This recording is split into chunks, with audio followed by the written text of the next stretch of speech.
So with BoardGains, you can use it for school as well. So a lot of teachers all over the world have been using BoardGains to make their classes fun and make fitness fun for their students. We have the starter edition over here. So this one is, I usually use this, I would say K5 to K8, and then use this one for high school. So for this starter one, it has 13 exercises. So if you have a group that's like brand new to exercises, I usually start them off with this one.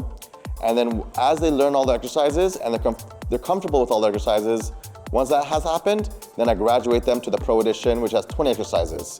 So those are the differences between the starter and the Pro. So you start the semester, I start them off the semester with this one, get them used to the 13 exercises. Once they're comfortable with 13 exercises, I graduate them to Pro, so get them comfortable with all 20 exercises of the game. So when you're teaching kids, I like to teach them all the different exercises. So I set them up with the starter edition, 13 exercises, and I show them modifications as well. So sometimes they might not be developed to do push-ups yet, so I get them to do incline push-ups, like on a table or a bench, or they can do knee push-ups as well. So I use the exercise guide, and then it has all the exercises on there, and they can even scan this as well to see all the different exercises.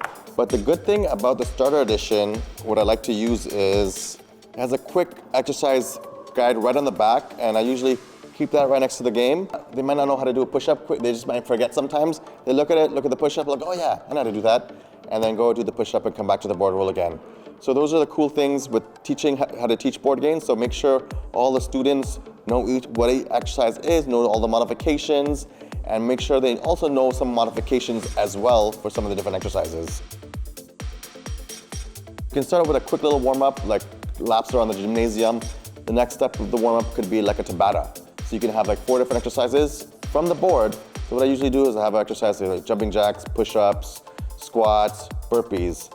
And then Tabata, 20 seconds on, 10 seconds rest, 2 rounds. Get them to do Tabata with different exercises on the board, and really just ground them into like mastering the fundamentals, because as a group, they're doing it all exercises in a row. So you can see if some of them have proper form, if they have improper form, so you can go and correct them as you're watching them all at once. With schools and BoardGains, what I usually do is use teams, because some classes might have like 15 players, 20 players, 30 players, and some of them have like 60 kids. So with BoardGains, you can do all that with 1 board, 2 boards, 3 boards, however which way you want to do it. Usually I do 1 board. The most I've done with 1 board is about 45 kids.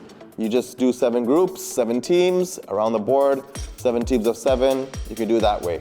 But if you have like a group of 60 kids, I would just use 2 boards and then split them up into like 30 on this board, 30 on this board, or even use 3 boards and do like 20, 20, 20, and you can do it that way if you have a big gymnasium. So first step is you set up the teams, and for each team, make sure you have a team captain and a co-captain. This will make the game a lot smoother when playing the game. So the team captain is the one that comes to the board, rolls the dice, and the co-captain is the one that moves the game piece. So if you have a team captain and a co-captain, it makes life a lot easier. Those 2 players stay consistent, come to the board, roll the dice, co-captain moves the game piece, go back to their team and tell them the exercise they have to do, and then they complete it. With kids, you want to get them to, as they complete the exercise, say they landed on 40 seal jacks. All the kids have to complete the 40 seal jacks. Once they complete the 40 seal jacks, sit down. When all the team members sit down, that cues the co-captain and the captain to come back to the board and roll again. Okay, so all the kids are warmed up. We're gonna set up the match. So what you wanna do is set the gains to win. So for teams, you can do 3, 5, 7. You can do whatever gains you wanna do. So for this match, we're gonna do 3.